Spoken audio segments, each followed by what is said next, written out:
11 tahun lebih muda daripada saya. Namun ilmunya juga sudah penuh tentang rifaiyah. Pendidikan sarjana muda syariah IAIN Sunan Gunung Jati Bandung tahun 1973, sarjana lengkap tarbiyah tahun 1984. Pekerjaan pegawai kantor Departemen Agama Kabupaten Cirebon. Alamat kantor ialah kantor Departemen Agama Kabupaten Cirebon, Desa Sumber, sedangkan alamat rumah Gang Serayu nomor 72, Arjawinangun, Cirebon.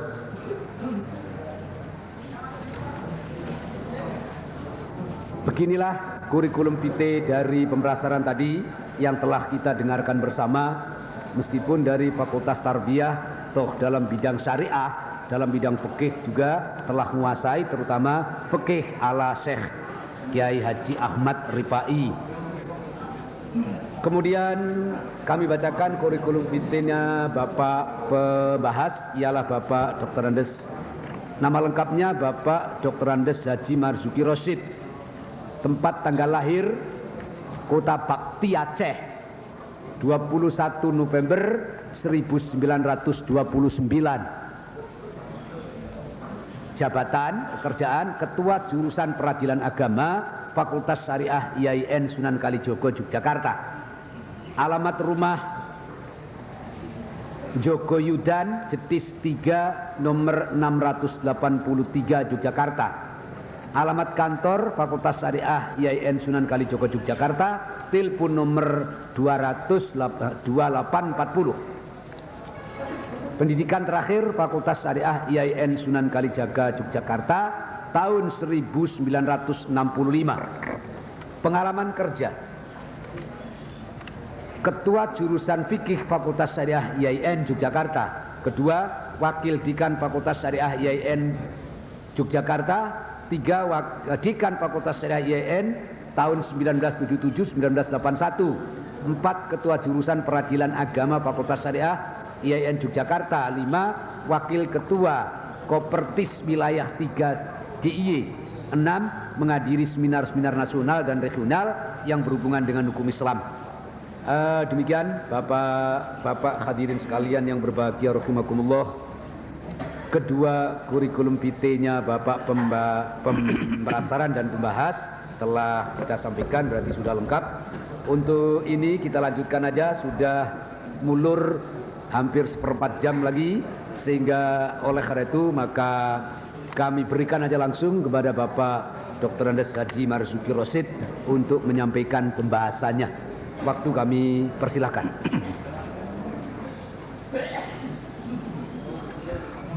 Assalamualaikum warahmatullahi wabarakatuh. Alhamdulillahi rabbil alamin. Wassalatu wassalamu ala asyrafil mursalin Muhammadin wa ala alihi wa sahbihi ajmain. Bapak-bapak, hadirin yang kami muliakan, pertama-tama kami memanjatkan puji dan syukur kehadirat Allah Subhanahu wa taala atas kesempatan perjumpaan kita pada hari ini. Kemudian juga kami mengucapkan terima kasih yang sebanyak-banyaknya kepada panitia yang telah memberikan kepercayaan kepada kami untuk membahas suatu karya besar daripada seorang yang pada hari ini kita seminarkan, yaitu Kiai Haji Ahmad Rifai dalam bidang fikih. Kepada saya pun tentu dalam hal ini mencoba untuk berbicara tentang fikih Kiai Haji Ahmad Rifai ini, walaupun saya sendiri mengetahui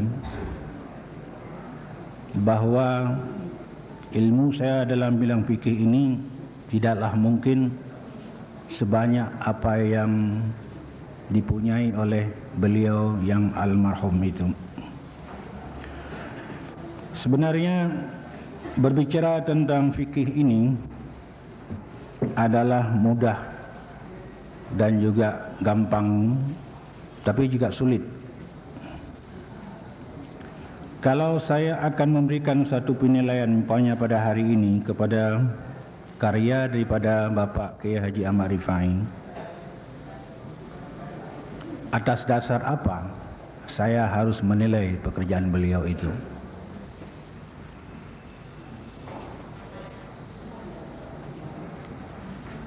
Seperti kita ketahui bahwa fikih sebagai suatu ilmu atau suatu karya daripada para fuqaha, kalau kita ambil daripada definisinya, yaitu al-ilmu bil ahkam syar'iyyah al-amaliyah al-muktasab min adillatiha tafsiliyah, maka karya-karya fikih itu mestinya dan seharusnya itu harus muktasab, diambil daripada dalil yang tafsili.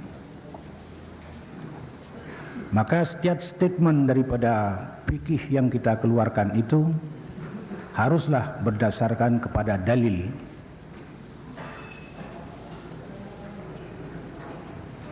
Sedangkan dalil itu, kalau menurut para fuqaha seluruhnya kita kenal, yaitu sumbernya yang paling pokok adalah dua, yaitu Al-Quran dan As-Sunnah.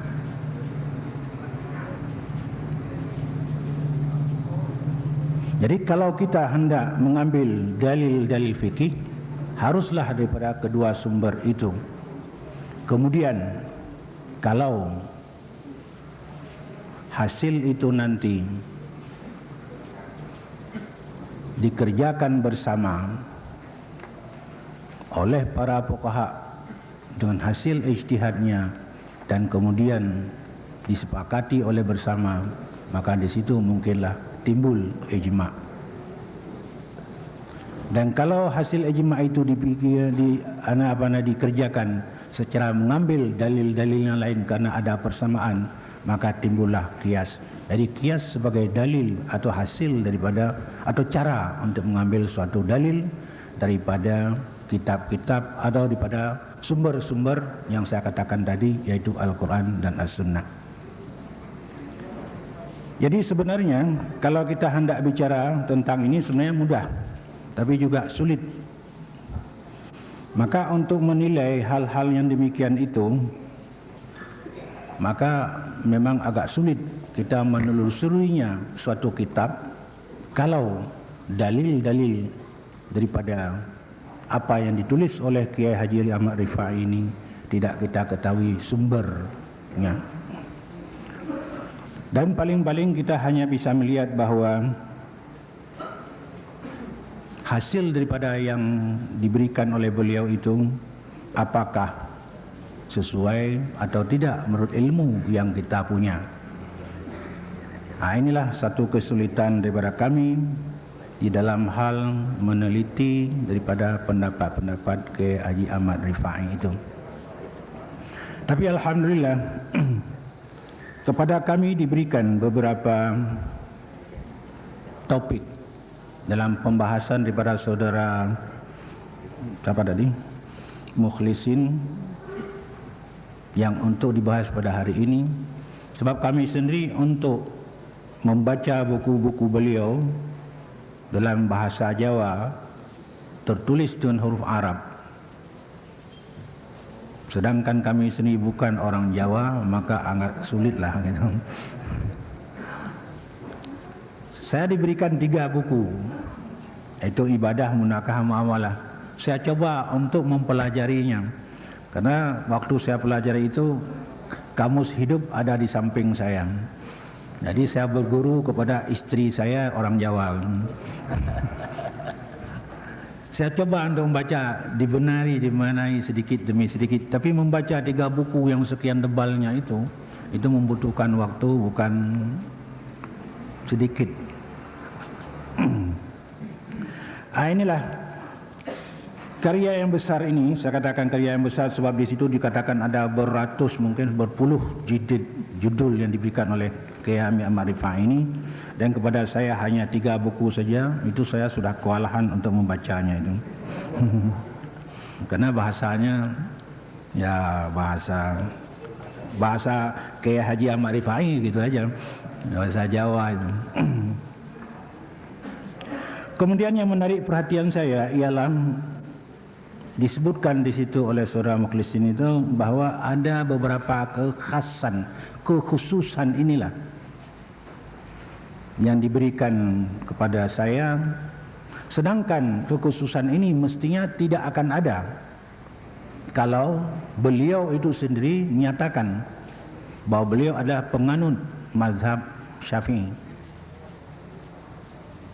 Jadi berarti kalau khususian ini mestinya tidak ada, sebab kalau penganut agama Syafi'i yang konsekuen berarti tidak ada lebih daripada itu.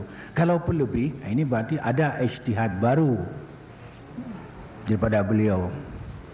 Maka sebab saya katakan tadi, setiap statement daripada suatu hukum fikih ini harus kita sandarkan kepada dalil. Nah, inilah di sini sulitnya bagi kita untuk melacak hal-hal yang demikian itu.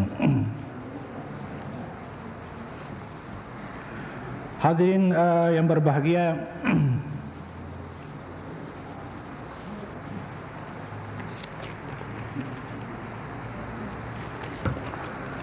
walaupun memang terasa ada kelainan dan perbedaan yang menarik untuk dikaji, dibahas di segi mata golongan Syafi'iyah sendiri seharusnya demikian.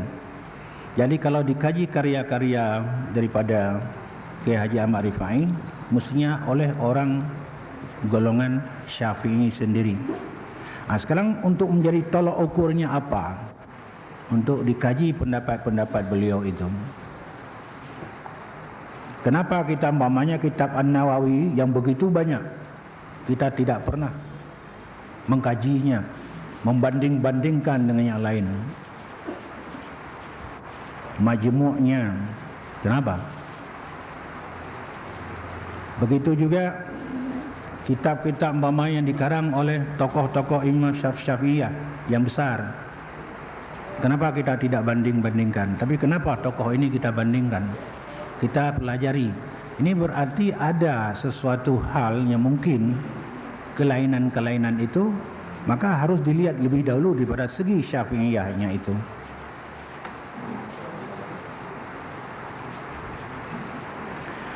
Maka seperti saya katakan tadi bahwa kesulitan itu itulah terdapat pada mendata daripada dalil yang ada pada kitab-kitab itu. Sedangkan mungkin kitab-kitab ini ditujukan kepada orang awam. Kalau untuk orang awam tidak perlu dalil. Kalau dikatakan kamu salat saja, tidak ditanya apa dalilnya Pak, salat itu wajib, tidak.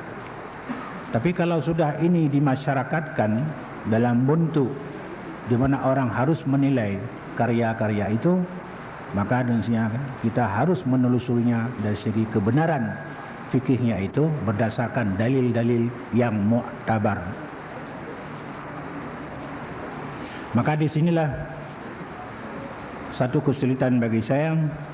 Kemudian juga untuk mengetahui bagaimana, apa dan bagaimana fikih itu dijalankan atau diamalkan oleh katakanlah murid-murid penerus daripada Kiai Ahmad Syafi'i Ahmad Rifai ini membutuhkan juga satu penelitian, yaitu observasi partisifan, di mana umpamanya saya harus datang ke kampung bapak-bapak di sana, saya melihat bagaimana bapak mengerjakan itu ibadat sehari-hari, keseharian bapak bagaimana berdasarkan daripada ajaran-ajaran itu. Kalau memang itu benar sesuai dengan hukum yang berlaku, maka ini tidak ada masalah, karena itu begitulah tuntunan daripada Rasulullah SAW sendiri. Ini bagi orang-orang yang awam. Nah, kemudian bagi kita yang sebenarnya itu punya ilmu-ilmu yang sedikit, maka peningkatan daripada pemahaman daripada fikih itu sendiri, maka dibutuhkan adanya satu observasi lebih lanjut, yaitu tentang dalil-dalil untuk menguatkan apa yang kita pelajari itu. Sebab kita mengetahui bahwa agama kita itu hanya berdasarkan pada dua sumber, yaitu Al-Quran dan Al-Hadis. Sedangkan yang lain adalah merupakan manhaj atau sistem untuk mendapatkan bagaimana hukum-hukum daripada dua sumber itu tadi. Bapak-bapak sekalian, yang kita bicarakan sini adalah fikih. Sedangkan kita ketahui dalam pengertian fikih ini, yaitu diambil daripada sumber hukum yang jelas, yang sudah khusus dengan itu, yang dikatakan al-muqtasab min adillatiyat tafsiliyah. Kemudian hasil daripada usaha daripada fuqaha ini itu lalu diabadikan, ditulis. Yang golongan Syafi'iyah menulis dalam kitab-kitab, banyak kita lihat Syafi'iyah seperti I'anatul Talibin, Fathul Mu'in, Al-Muhadzab dan sebagainya. Begitu juga yang golongan Hambaliyah, kita lihat umpamanya Al-Mughni Ibnu Qudamah, mungkin Zadul Ma'ad Ibnu Qayyim Az-Zawjiyah dan lain-lain. Begitu juga Hanafiyah, kita melihat Bada'i'us Sana'i, Raddul Mukhtar, Abdul Qadir, itu diabadikan sampai kepada kita sekarang. Dan itu ada di pustakaan-pustakaan yang besar. Ini adalah hasil pemikiran fikih, hasil ijtihad, atau katakanlah al-muqtasab min adillatiyat tafsiliyah menurut Hanafi, menurut Syafi'i, menurut Hambali dan menurut Maliki.